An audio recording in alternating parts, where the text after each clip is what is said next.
My name is Isabel Kendrick. I am 47 years old.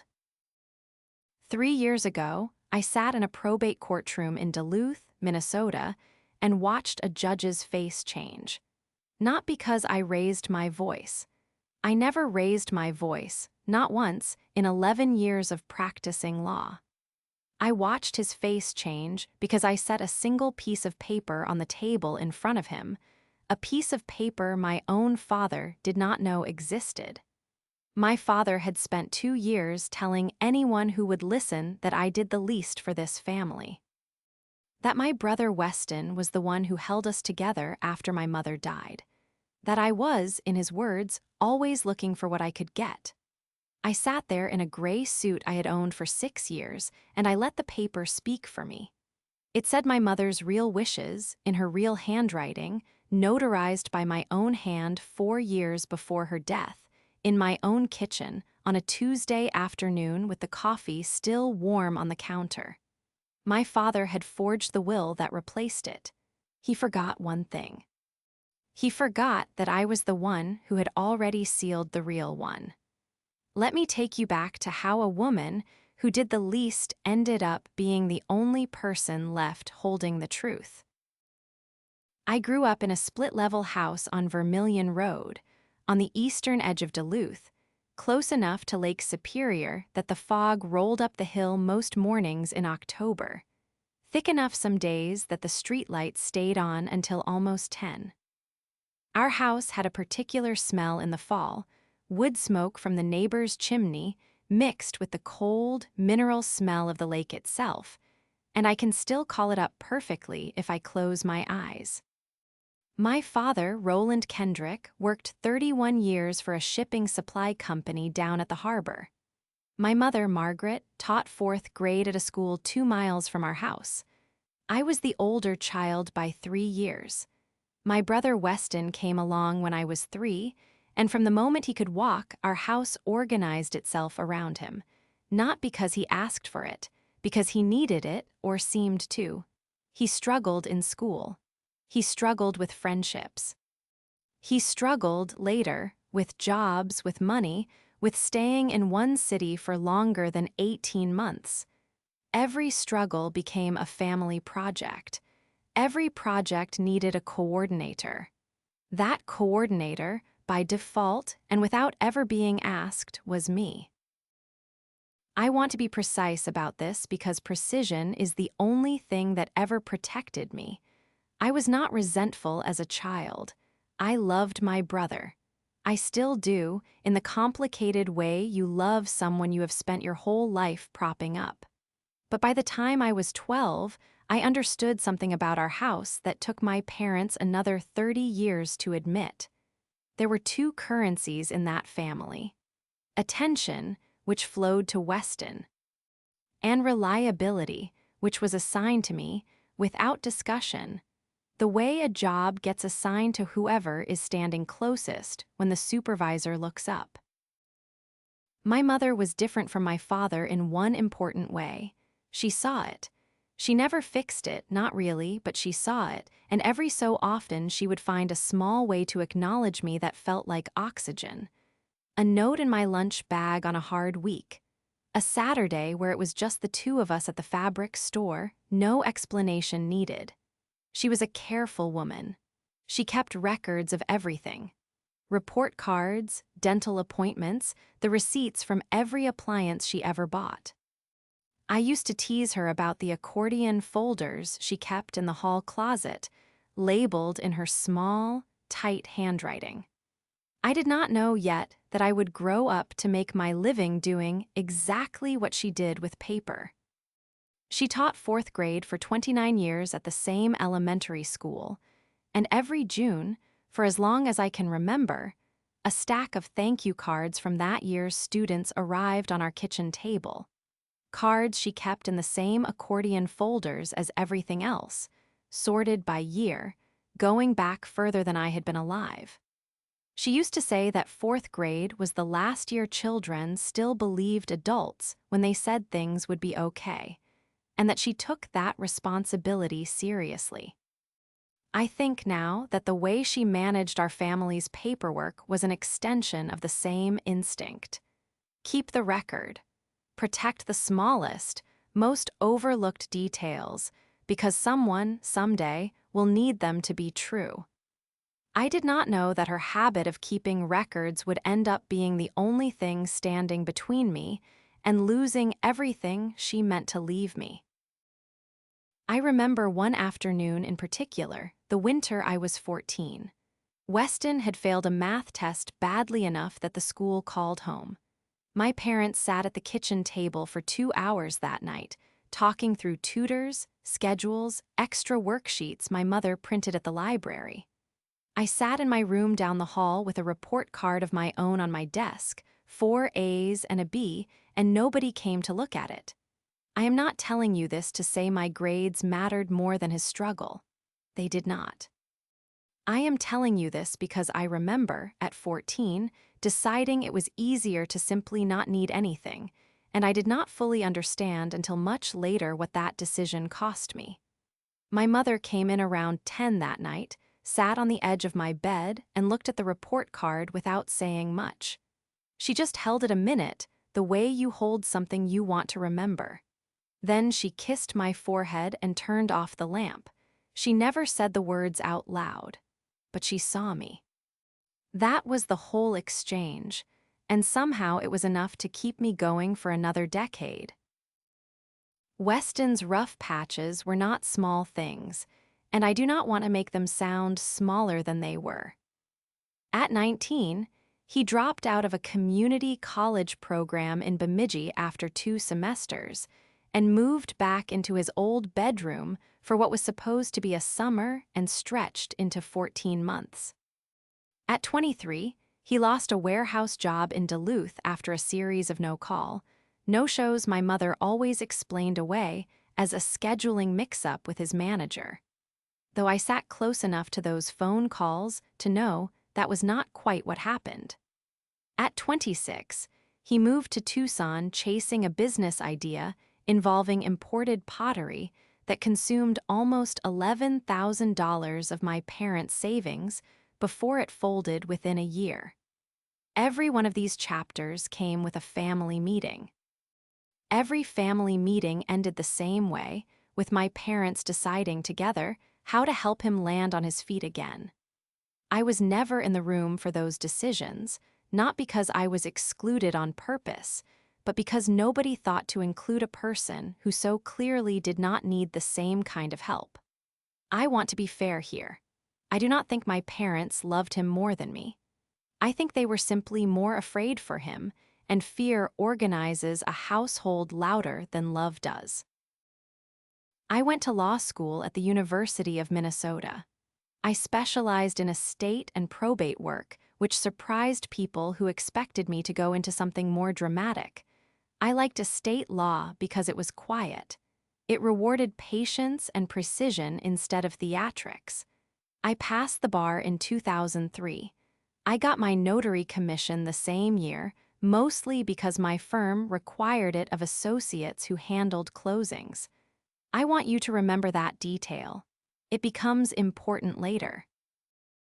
By the time my mother's illness began, I had my own household to manage alongside hers. I married my husband, Adam Presley, when I was 32, and we had built a quiet life together in a small house near Chester Creek, close enough to walk to the courthouse on nice days.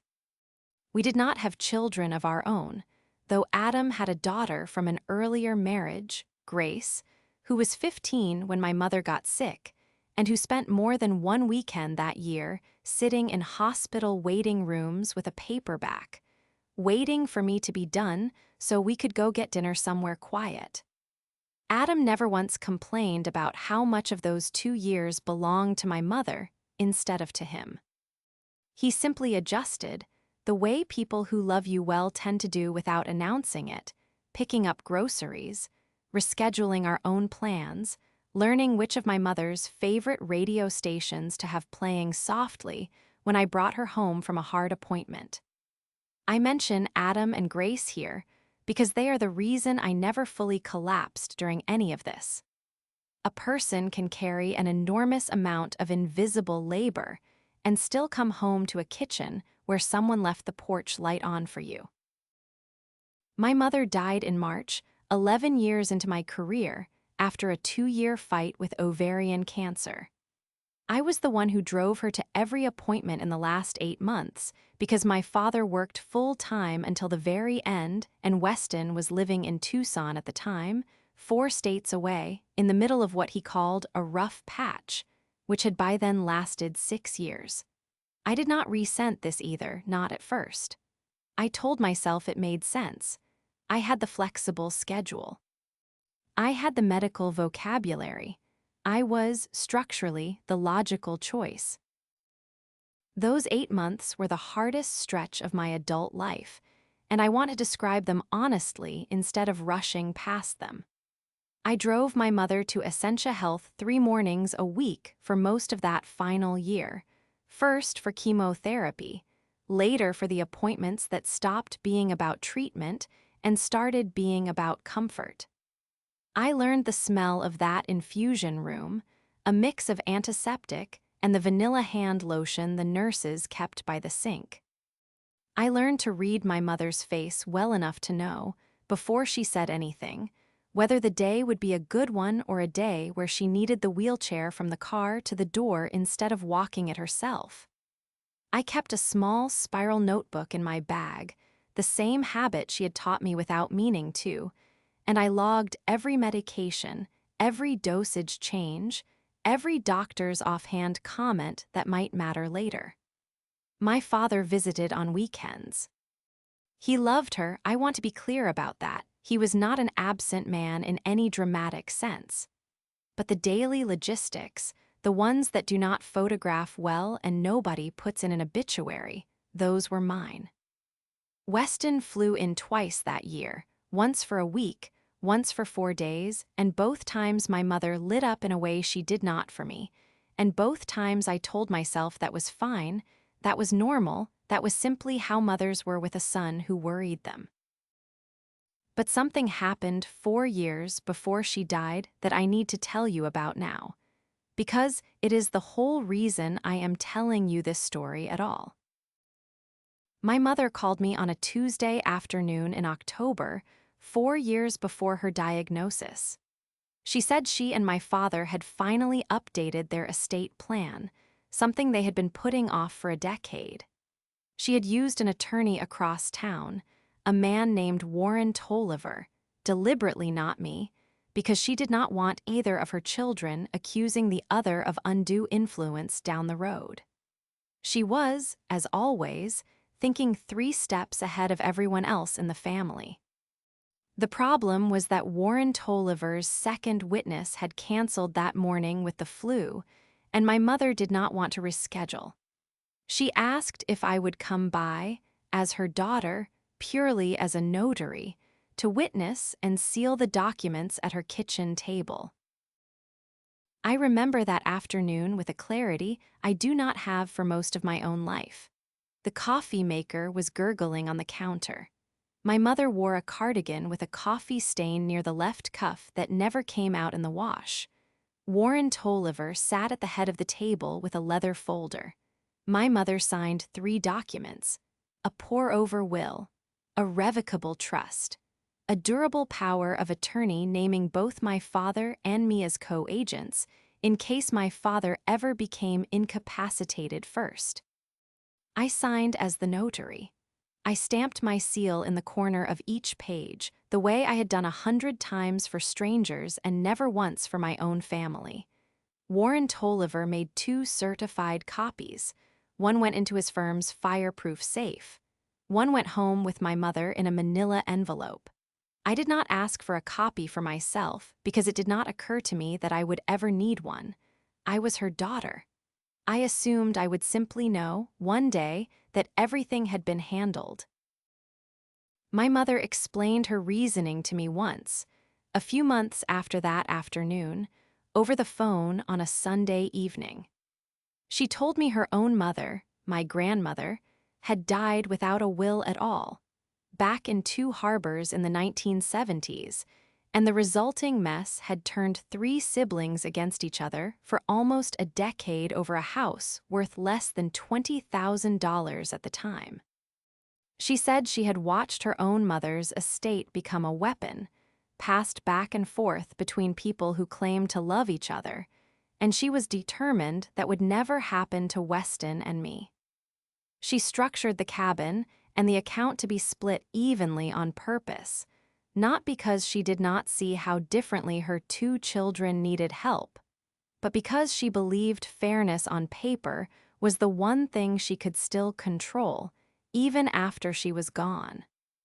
I did not understand at the time how directly that conversation would end up mattering. I only understood it fully 7 years later, standing in a courtroom, holding the proof of exactly what she had tried to protect. What I did not know, what none of us knew that afternoon, was that my own firm's document retention policy required notaries to log every notarized instrument in a bound journal, along with a photocopy of the signature page kept for 10 years by state law. I filled out that log entry the following morning at my desk, out of habit, the same as I did for every closing. I never thought about it again. I filed it. I moved on with my life. 4 years later, my mother was diagnosed. 2 years after that, she died. That is the ladder of wrongs I need to walk you through now, because it did not happen all at once. It happened in 3 steps, each one a little bigger than the last, each one designed to feel reasonable in the moment. The first wrong came 6 weeks after the funeral. My father called a family meeting at the house, just the 3 of us, to discuss what he called settling your mother's affairs. He told us that the documents Warren Tolliver had drafted had, in his words, gone missing during the chaos of her final months, boxes moved, files reorganized, an old filing cabinet donated to Goodwill without anyone checking it first. He said he had found a more recent document instead, a handwritten note my mother had supposedly left in her bedside table, expressing a wish that the lake cabin in Grand Marais go to Weston outright, since Weston, quote, needed the stability more. I remember sitting very still. I remember the specific sound of the refrigerator cycling on in the kitchen behind us. I remember Weston's hands wrapped around a coffee mug he never actually drank from, and how he would not quite look at me while my father talked. My father slid a single sheet of lined notebook paper across the table, 4 sentences in handwriting that looked close to my mother's but not quite. The loops on the lowercase L's were wrong. My mother crossed her 7s. This handwriting did not. I noticed both of those things in the moment and said nothing, because grief had made me doubt my own instincts more than it had made me doubt my father's honesty. My father looked at me across the table and said, "I know this isn't what you expected, Izzy, but your mother always worried about Weston more. You've always been the one who could take care of yourself." I remember thinking, even in the fog of that evening, that being told you are strong enough to need nothing is not actually a compliment. It is an excuse someone else uses to give you less. I did not say any of that out loud. I said, "Okay, Dad, if that's what she wanted." I did not argue. I told myself grief makes people disorganized. I told myself the cabin was never really about money to me anyway. I let it go. That was the first wrong. Dismissal dressed up as grief. The second wrong came 8 months later. My father had by then hired a different attorney, a man I had never met, to draft what he called a restated will, cleaning up what he described as ambiguities in my mother's estate plan. He did not ask me to review it, even though I was, by then, a partner at my firm with 14 years of probate litigation experience. When I asked to see it, he told me it was already handled, and that questioning it would only cause more pain in the family. Around the same time, he began liquidating parts of my mother's investment account, an account worth roughly $340,000 at the time of her death, to fund what he described as home repairs and later a truck for Weston. He never once asked me. He never once told me the balance. I found out the amount by accident from a cousin who worked at the same bank branch over a Sunday phone call that started as small talk about a cousin's wedding and ended with her asking, carefully, whether I knew Dad had pulled almost $90,000 out that spring. I sat in my car in a grocery store parking lot for a long time after that call, engine off, hands on the wheel, doing math I did not want to be doing. The truck Weston eventually drove home was worth $38,000. The rest went to what my father later described only as expenses, a word he used the way some people use a closed door. That was the second wrong. Active harm dressed up as practicality. The third wrong came a year and a half after my mother's death, and it was the one that finally activated something in me that grief alone had not been able to reach. My father filed the restated will for formal probate, seeking to transfer the Grand Marais cabin, appraised at $410,000, entirely into Weston's name, and to close out what remained of the investment account into a joint account held only by my father and Weston.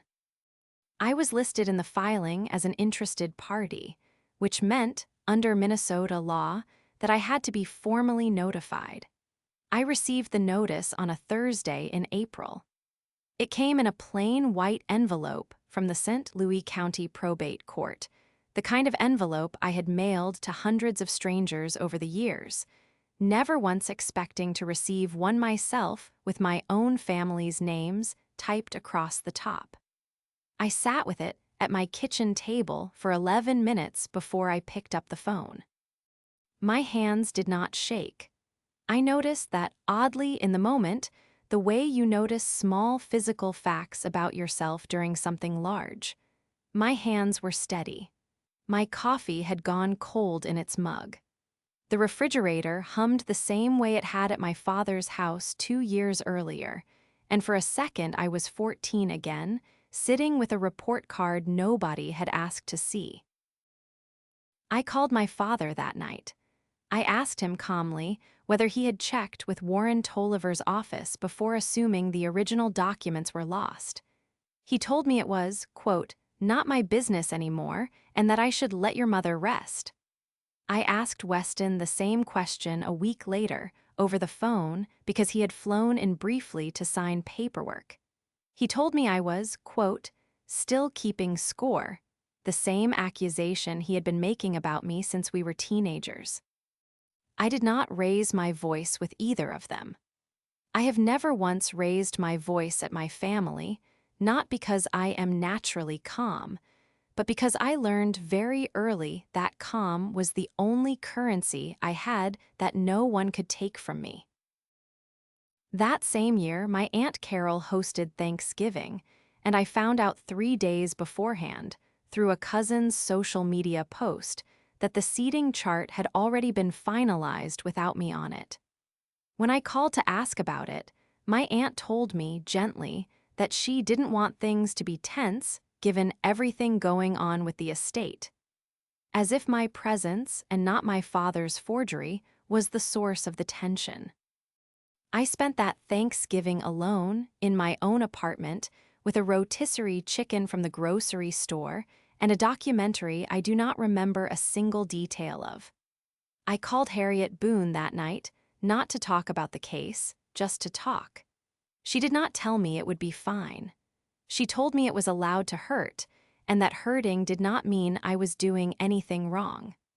I have never forgotten how much that one sentence was worth to me that particular November. For the next several months, I tried the reasonable path, the path I would have advised any client to try first. I sent my father a certified letter asking him to produce Warren Tolliver's original file before filing anything further. He did not respond. I called Warren Tolliver's office directly. I learned that Warren Tolliver had retired 4 years earlier and closed his solo practice, and that his files had been transferred, per state bar rules, to a storage facility under the supervision of another attorney designated to hold them. I learned this on a Friday afternoon in May. I did not tell my father I had learned it. I want to be honest with you about why.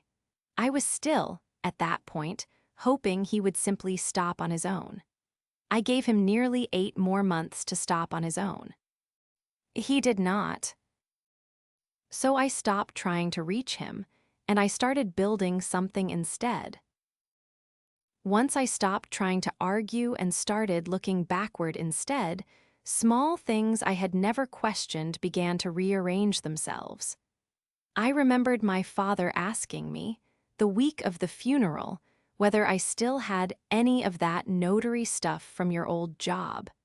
Phrased so casually, I had answered honestly and thought nothing of it. I remembered him mentioning, twice in the months after, that he wished my mother had just kept things simple with her paperwork. A strange complaint for a man who claimed the real documents were lost through no fault of anyone. I remembered a Sunday, maybe a year before her diagnosis, when my mother pulled me aside in the garage and said, out of nowhere, "If anything ever happens to me, call Warren Tolliver before you do anything else." And I had laughed it off as morbid, the way you laugh off things you are not ready to think about. I remembered, too, a strange comment from my father at my mother's graveside service, low enough that only I heard it. He said, "She always did think 3 steps ahead of the rest of us." At the time I took it as simple grief, a husband marveling at the wife he had lost. Looking back, I wonder if some small part of him already suspected, even then, that she had built something he would eventually have to reckon with. None of these moments had meant anything on their own. Together, they told me my mother had known, on some level, that her wishes might one day need defending, and that she had been quietly trying to hand me the thread to pull. For close to 2 years, I said almost nothing to my family about the estate. I want you to understand what that silence actually looked like from the inside, because it was not passive. It was the busiest silence of my life. I quietly requested my own firm's notary journal from 2019, the year I sealed my mother's documents, and confirmed the log entry was intact, exactly where it should be, entry 214, dated in my own handwriting. I drove 4 hours to the storage facility holding Warren Tolliver's closed files, and using my own bar credentials as a licensed Minnesota attorney with a legitimate interest in the matter, requested access to the certified file under the supervising attorney's oversight. The storage facility was a low brick building off a frontage road in St. Paul, the kind of place with a buzzer at the front door and a records clerk who made me show identification twice before letting me into a small room with a folding table and a single overhead light. I sat there for almost 3 hours going through bankers' boxes labeled in Warren Tolliver's cramped handwriting, filed by year, filed by client. I found the folder. I found the original pour-over will, the trust, and the power of attorney, each page carrying my own notary seal, dated 4 years before my mother's death. Each page matching, word for word, the copy my mother had kept in her manila envelope. A copy I later confirmed my father had, in fact, quietly kept, not lost at all, tucked inside a fireproof lockbox in his own closet the entire time. I sat in that folding chair for a long moment after I found it, holding paper I had signed with my own hand 7 years earlier, and I did not cry, though I remember thinking I probably should have. Weston called me once during those 2 years, on a Sunday night about 8 months before the hearing, his voice thick in a way that told me he had been drinking. He told me I was tearing the family apart over a cabin and asked why I could not just let Dad have some peace in his last years. I did not raise my voice. I told him I loved him and that I hoped, one day, he would understand this was never about the cabin. He hung up before I finished the sentence. I sat with the phone in my hand for a long time afterward, and I remember feeling something close to grief, a specific kind, the grief of watching someone you love repeat a story that is not true because the true version asks too much of him. I did not call him back that night. I did not call him back for another 4 months. When I finally did, it was only to confirm a filing deadline, nothing more, and I kept my voice as even as I could manage. During those 2 years, I leaned on one person more than anyone else, a woman named Harriet Boone. Harriet had been a probate court referee for 26 years before she retired, and she had mentored me during my first 2 years out of law school, back when I was a nervous 26-year-old afraid to speak in front of a judge. Harriet used to say one sentence to every young attorney who passed through her courtroom: always keep the original. Copies get lost. Copies get forgotten. Copies get argued about. Originals, properly sealed and logged, do not lie, and they do not disappear, no matter how badly someone needs them to. Harriet died the winter before my mother's probate hearing. At 81, in a small house on the North Shore she had lived in alone for a decade. She left me a box of her old case files and a note, tucked inside the lid, that said only this: "You were always the one who read the fine print instead of the room." Do not let that become something you apologize for. I keep that note in the top drawer of my desk. I have read it more times than I can count. Harriet and I had a habit, most of my career, of getting coffee on the first Thursday of every month at a small diner near the courthouse, the kind of place with vinyl booths and a pie case by the register. We rarely talked about my family. Harriet had no children of her own, and she used to joke that she had adopted every anxious young associate who ever stood in front of her bench, whether they wanted adopting or not. When my mother died, Harriet came to the funeral, sat in the back pew, and left before the reception because she said funerals belonged to the family and coffee belonged to us. When I finally told her, almost a year later, what my father had done with the will, she set down her coffee cup very carefully and asked me one question: "Do you still have the log entry?" I told her yes. She nodded once and said, "Then you already have everything you need, you just have to be patient enough to use it correctly." I buried her on a cold Tuesday in January at a cemetery outside Two Harbors, with maybe 30 people in attendance, most of them former clerks and attorneys she had mentored over 3 decades. I was the only person there who was not, in some official sense, a colleague. I sat in the front row anyway. Nobody questioned it. Alongside the document work, I spent evenings that year reading through Minnesota probate case law, looking for precedent on contested notarizations, the way I would have researched for any client. I found a 2016 case out of Hennepin County where a restated will was thrown out because the listed witness had been out of state on the date of signing, proven through nothing more dramatic than an airline itinerary. I found a second case, older, from the 1990s, where a notary's expired commission alone was enough to invalidate an entire document, regardless of whether the underlying signature was genuine. I printed both opinions and kept them in the same folder as my mother's original will, not because I thought I would need to cite them personally in court, but because I wanted to walk into that hearing knowing exactly how this kind of fraud usually falls apart. It almost always falls apart on a small, boring, verifiable detail: Nobody gets caught lying about the big picture.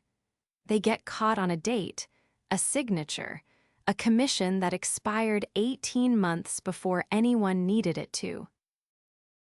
I hired a probate litigation colleague, a woman named Nadine Sterling, an attorney 2 towns over who specialized in will contests and had no personal history with my family at all. I needed someone with no stake in our old dynamics. Nadine reviewed the restated will my father had filed and found something within an hour that changed everything. The restated will listed a notary named Elliot Vandermeer as the officer who had witnessed my mother's signature, dated the September before her death. Nadine pulled the Minnesota Secretary of State's notary registry. Elliot Vandermeer's commission had expired 2 years before that date. Elliot Vandermeer himself had died 14 months before the date listed on the document. A dead man had, according to my father's filing, notarized my dying mother's signature. Nadine and I spent the following 3 weeks building the record the right way, the slow way, the way that holds up when someone tries to poke a hole in it later. We obtained a certified death certificate for Elliot Vandermeer from Ramsey County Vital Records, dated 14 months before the signing date on my father's document. We obtained his notary commission history from the Secretary of State, showing a lapse 2 years prior with no renewal on file. We subpoenaed the second attorney who had drafted the restated will, a man who, under questioning in a pre-hearing deposition, admitted he had never personally witnessed my mother sign anything, and that the notary block had been added later by an office assistant who was, by then, no longer employed at the firm and could not be reached for comment. Nadine built a timeline exhibit, 11 pages, cross-referencing every date against the county's own records. I remember thinking, somewhere in the middle of that process, that this was the strangest kind of grief I had ever experienced. Missing my mother while simultaneously building a legal case to defend her actual wishes from the people who claimed to be honoring her memory. The probate hearing was scheduled for a Tuesday morning in October. Almost exactly 7 years after the afternoon, my mother had called me to her kitchen table. The courtroom held about 40 people that morning, more than usual for a routine probate matter, because word travels in a small legal community, and because my father had, by then, told enough relatives his version of events that several of them came to watch what he assumed would be my humiliation. I recognized an aunt in the third row, a second cousin near the back, 2 of my father's old coworkers from the shipping company, all of them there. I understood later, because my father had told them I was trying to take the cabin away from my own grieving brother.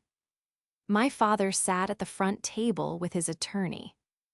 Weston sat beside him in a blazer I had never seen him wear before, the tag still faintly visible at the collar, the kind of blazer someone buys the week of a hearing they are nervous about. I sat at the opposing table with Nadine, my folder closed in front of me, my hands flat on the table, the way Harriet had once taught me to sit when I wanted a room to feel my stillness instead of my anger. The room smelled faintly of floor wax and old radiator heat, the same smell every county courthouse in Minnesota seems to share, and somewhere behind me a folder of loose papers slid, and someone caught it before it hit the floor. The judge asked for preliminary matters. My father's attorney spoke first, walking the court through the restated will, the cabin, the investment account, describing my mother's supposed final wishes in a voice that assumed no one in the room would ever check his math. When he finished, the judge turned to our table and asked if we had anything to submit. Nadine nodded to me. This was, we had agreed weeks earlier, a moment I needed to handle myself in my own voice, as my mother's daughter and not merely as an attorney. I stood. I did not raise my voice. I placed the certified original of my mother's pour-over will on the exhibit table, the seal in the corner catching the fluorescent light, entry 214 logged in a notary journal that had never once left my firm's vault. I explained, plainly, that I had personally notarized this document at my mother's kitchen table 4 years before her death, with attorney Warren Tolliver present as the drafting attorney, and that a matching certified copy existed in Warren Tolliver's retired case file, held under bar supervision at a storage facility in St. Paul. I explained that the restated will submitted by my father listed a notary, Elliot Vandermeer, whose commission had expired and who had, in fact, died 14 months before the date on the document.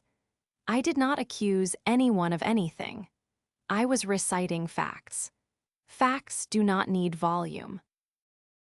For the first time in his life, my father had nothing prepared to say. I watched his jaw work once, twice, and then go still. His hand found the edge of the table and gripped it, knuckles pale, the way you hold onto something when the floor has just moved under you.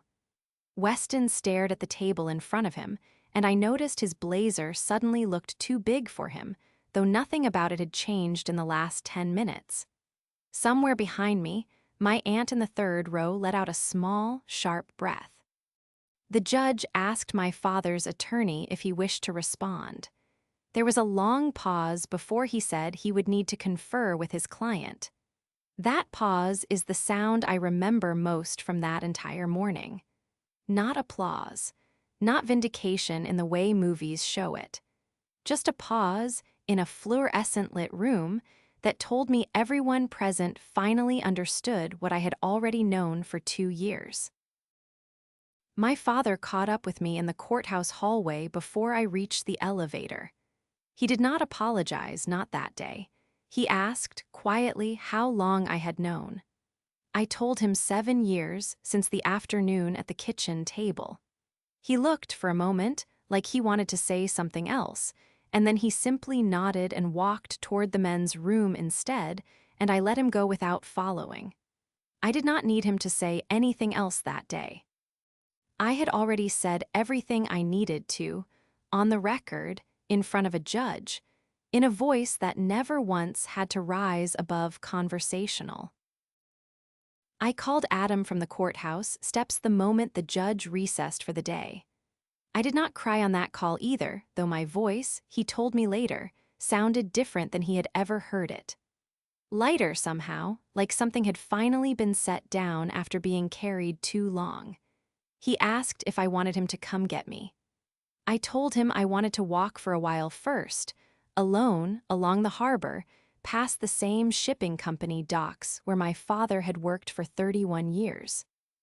I did that for almost an hour, in a coat too thin for the wind coming off Lake Superior, and I did not think about the cabin or the money at all. I thought about my mother signing her name at that kitchen table, certain, even then, that someone would eventually need to prove she had meant exactly what she said. When I finally got home that evening, Adam had ordered from the Thai place we liked on the days something big had happened, good or bad, and Grace, 22 by then and living back in town for the year, had come over to sit with us. Nobody made a toast. Nobody said anything dramatic.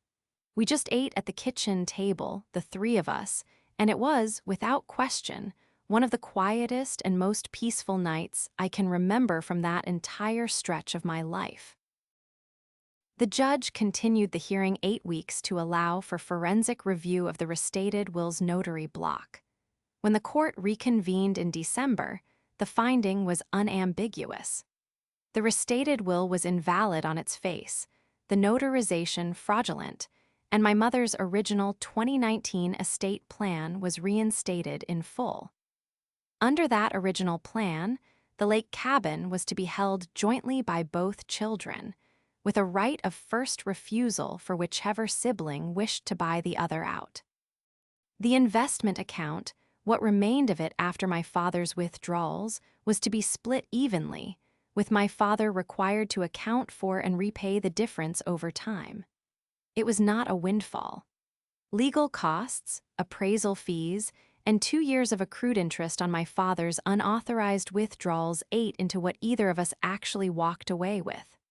Weston and I met once, just the two of us, at a diner off Highway 61 in January to talk through what came next.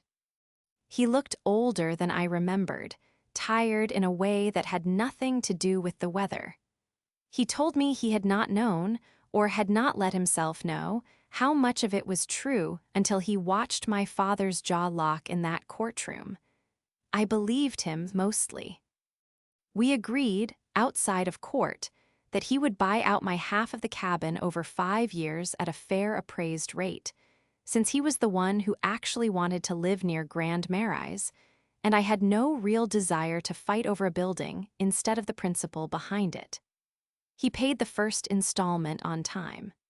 We are, slowly, rebuilding something that is not what we had before, but is honest in a way our family conversations had not been in a very long time. My father called me 2 weeks after the December ruling. It was the first time in 19 months we had spoken. He did not apologize, not exactly. He said he had been, quote, trying to protect the family from more grief by not reopening old wounds.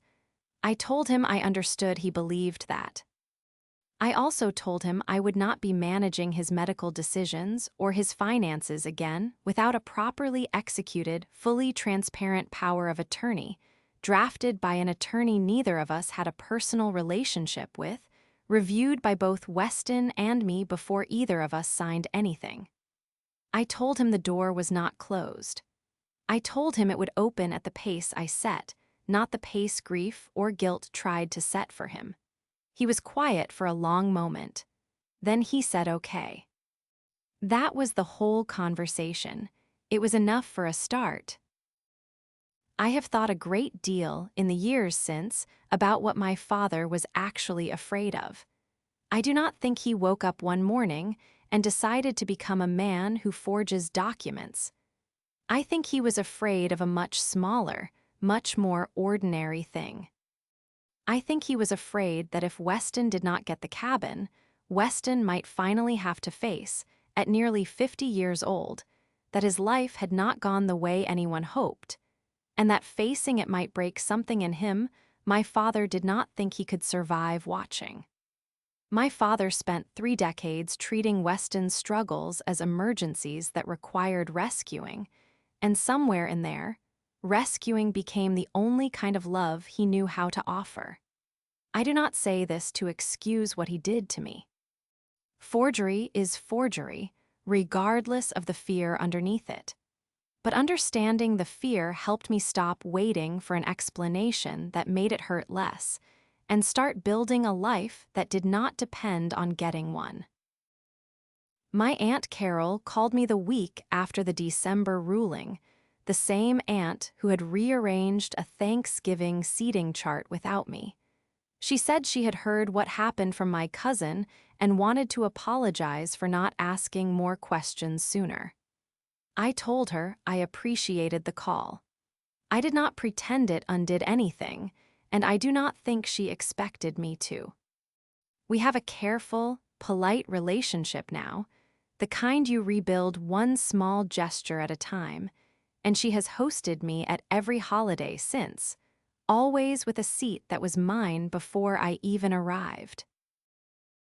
3 years on, I still practice estate law in Duluth, mostly the same kind of work I always did, closings and trusts and the occasional contested will.